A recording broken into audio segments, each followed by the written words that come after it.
Et salut tout le monde, aujourd'hui on va parler de l'actualité Xbox. Non, chez Xbox, ça va pas toujours très bien ces derniers temps. Il en arrache beaucoup, on doit dire, Xbox. Hein? S'ils n'arrivent pas à percer le marché comme qu'ils aimeraient le percer. Mais là, finalement, pour cette année, Xbox recule sur l'augmentation du prix de ses jeux. Yeah! Au moins, il y en a un qui a décidé de reculer. Et sur Xbox Gen, justement, ils en parlent. Finalement, Xbox ne vendra pas ses prochains jeux à 80$. Victoire pour les joueurs. Ouais, peut-être juste pour cette année, hein. Faut pas se leurrer. Sûrement que l'année prochaine, ils vont nous faire une bonne petite augmentation, là. Comme d'habitude. Alors que Xbox a annoncé plus tôt cette année une augmentation du prix de ses jeux, mais pas en Europe. L'Europe était exemptée, ça je sais, ça c'est nono. La marque vient de faire machine arrière, du moins pour ses jeux de cette fin d'année.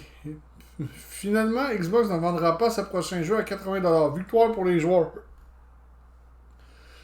The Outer World, qui devait être le premier jeu proposé au tarif de 79,99$ US, contre 69,99$ pour les productions AAA. Jusqu'à aujourd'hui, en Europe, les joueurs craignaient le passage à 89,99€, comme c'est actuellement le cas avec Mario Kart World du côté de Nintendo.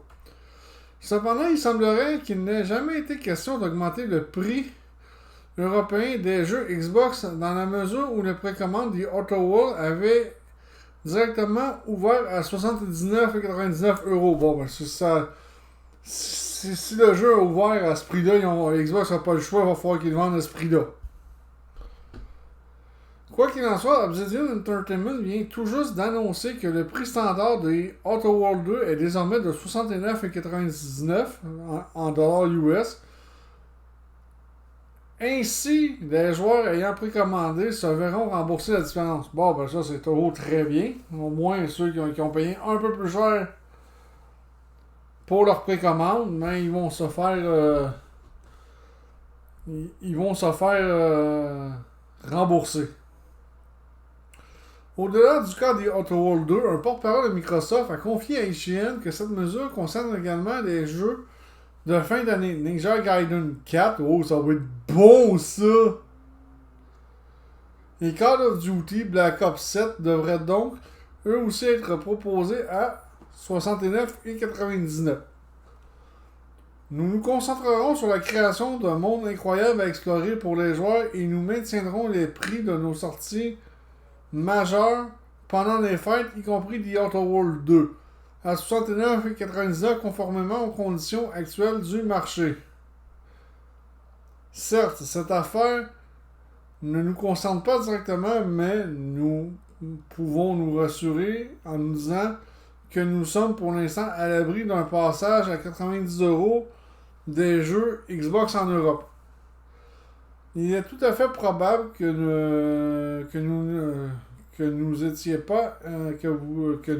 pas inquiétés dans la mesure où vous comptiez en profiter via le Game Pass. En effet, en plus d'être jouable sur Xbox Series XS, PS5 et PC, oui, on peut jouer à ça sur PC et PS5. Tous les jeux intégreront le Xbox Game Pass Ultimate, le Game Pass, le PC Game Pass et le Xbox Cloud Gaming dès leur lancement. Autrement dit, en bon langage, Day One! Au grand bonheur et désespoir des développeurs. Et on va encore parler de Xbox. Parce que là, cette fois-ci, il y a un studio qui était autrefois attaché à Xbox commence à les lâcher. Et le pourquoi, avant d'attaquer l'article, le problème d'Xbox, c'est qu'elle a son crisse de talon Achille. Ou son calice de talon Achille qui s'appelle la Xbox Series S, qui est crissement moins puissante qu'une Xbox Series X. Elle est quand même un peu plus puissante qu'une Nintendo Switch 2. Il y en a qui me disaient, ouais, mais PlayStation a deux modèles, gna gna gna. Ouais, attendez, PlayStation a deux modèles. Il y a la PS5 Pro qui est la top du top et qui a été un flop. Surtout au prix que PlayStation demandait, surtout pour avec un vieux processeur Ryzen Zen 2.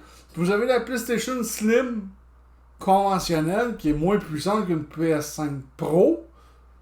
Mais qu'il n'y a pas vraiment grande différence entre les deux. Pour avoir testé les deux, j'ai pas trouvé sur une télé 4K qu'il y avait une si grande différence que ça entre les deux consoles. Bon, ça, c'est un autre sujet à débattre. Mais tu sais, il n'y a pas un si grand gap de performance entre les deux PS5 actuelles versus la Xbox Series X et Series S. Puis Xbox, dans sa politique, faut que le jeu fonctionne aussi bien sur la X que sur la Series S. Ça, c'est le gros problème. Au début, c'était génial d'avoir une console vraiment moins chère chez Xbox. Tu sais, moyennant une perte de performance, pas de lecteur, blablabla. Oui, au début, c'est génial, mais plus le temps avance, plus je l'avais prédit, plus ça va devenir un boulet. Et c'est en train de devenir un boulet. Même un studio autrefois attaché à Xbox commence à lâcher Microsoft. Les développeurs de No Rest for Wicked, actuellement en accès anticipé sur PC, vont se concentrer sur la PS5 avant de proposer une éventuelle version Xbox. Il y a quelques années, il y avait d'abord lancé les jeux Ori sur les consoles de Microsoft. Ori, là, c'est deux beaux jeux, c'est deux beaux platformers. Vous pouvez les avoir sur Xbox, PlayStation et Nintendo Switch. Vous pouvez avoir la collection complète, genre les deux jeux ensemble, des fois pour 40$, je pense. C'est vraiment poche. Moi, c'est ce que j'ai payé. J'ai payé 40$ pour les deux jeux en spécial. Sur Nintendo Switch, c'est deux excellents jeux. Je vous les recommande fortement si vous n'avez pas joué à Ori. Il y a quelques années, Moon Studio, un studio attaché à Microsoft qui a édité pour lui les jeux Ori de Blind Forest et Ori and the Wild of the Whips. Aujourd'hui, le studio travaille sur No Rest for Wicked en totale indépendance. Le jeu est disponible en accès anticipé sur PC en attendant une arrivée sur console. Figurez-vous que Moon Studio pourrait faire l'impasse sur la Xbox Series S et la Xbox Series X. Déjà, je peux les comprendre. Parce que là, il va falloir que No Rest for Wicked fonctionne aussi bien sur la Series X que sur la Series S. C'est la politique de Microsoft présentement de Xbox. Ils veulent pas laisser tomber les joueurs qui avaient un peu moins d'argent à l'époque et qui se sont rabattus sur la Xbox Series S. Mais il n'y a pas juste ça qui engendre. Il y a aussi la part du marché que Xbox a présentement versus PlayStation, qu'il y a le monopole PlayStation. C'est ce qu'on va dire. Ils ont un gros monopole PlayStation. Puis c'est comprenable aussi que Moon Studio développe plus ses jeux sur la PS5 et PC. Vu que c'est quand même les deux machines qui ont quand même des très grosses parts de marché. PlayStation surtout plus que le PC. Parce qu'avoir un PC de gaming aujourd'hui, je vais vous dire, ça coûte une plombe. Tout simplement. C'est en tout cas ce qui affirme Thomas Mahler, CEO de Moon Studio, au franc-parler assumé, dans des déclarations partagées et compilées le 22 juillet 2025 par Eurogamer. Bon. Sur le Discord de No Rest for Wicked, il s'est montré assez catégorique. En raison des conditions actuelles du marché, nous pourrions sortir uniquement sur PS5 et potentiellement sur Switch 2. Oui, parce que la Switch 2, c'est quand même assez bien vendu. Là, malgré qu'elle se vend beaucoup moins bien. On va devoir discuter avec Microsoft pour savoir ce qui a du sens pour Xbox avant de se montrer un peu plus ouvert sur X. Il n'a rien de confirmé pour le moment. Nous voulions soutenir toutes les consoles et compte tenu des chiffres, la PS5 est la plus évidente. Nous finirons par lancer le jeu partout, mais pas en même temps. Les consoles Xbox ne sont déjà plus une priorité pour certains studios, ce qui est absolument vrai. Ils innovent pas. Ils ont refusé de sortir un refresh de la Xbox Series X quand il a été le moment de la PlayStation 5 Pro. Il y en a qui disent que c'était un bon move. Moi, je considère que c'était quand même un assez bon move de ce côté-là, mais ils n'arrivent pas à percer le marché Xbox. Si No Rest for Wicked devrait sortir un jour sur Xbox Series S et Series X, Thomas Muller fait comprendre que les consoles de Microsoft ne sont plus du tout une priorité. Une posture expliquée par les chiffres. La PS5 se vend comme des petits pains quand la Xbox Series S et la Xbox Series X ne s'y coulent qu'à très peu d'exemplaires. On n'oubliera pas non plus de mentionner la stratégie actuelle de Microsoft, moins focalisée sur les consoles et davantage sur le rôle de gros éditeurs tiers. Ouais, ils se focalisent là-dessus, mais ils vont s'entêter. Il y en a un Microsoft qui allait sortir une nouvelle Xbox pour rivaliser la PlayStation 6.